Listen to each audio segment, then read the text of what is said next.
Supreme court વાળું ને paper જજની સામે ફેંક્યા અને બીજું તમે સાંભળ્યું હશે. હા, મેં જ્યાં સુધી ચેક કર્યું ત્યાં સુધી શરૂઆત લખનૌથી થઈ હતી.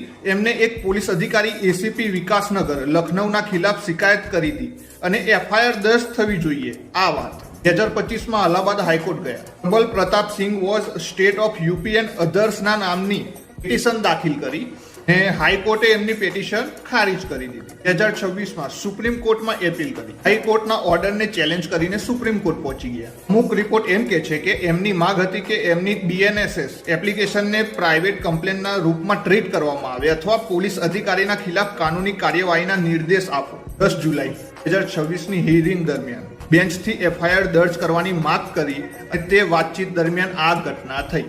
સાયકોલોજીની વાત કરીએ તો જે લોકોએ કોર્ટને નજીકથી જોઈ હશે એ લોકોને ખબર હશે, ઇન્ક્લુડિંગ વકીલ ભાઈઓ, ફ્રસ્ટ્રેશન ખતરનાક લેવલે, ઇમોશનલ ઓવરલોડ, આ કાગળ નથી, તાણું નથી, બિફોર ફાઇલિંગના પહેલા ફાઇલ રેડી કરવી, એ પ્રોસેસ એક એવી છે કે એમાં જ આદમીનું અડધી મેન્ટલ કેપેસિટી બધું ભેગું થાય એટલે બ્રેન કોગ્નિટિવલી રિસ્પોન્સ ના આપી શકે.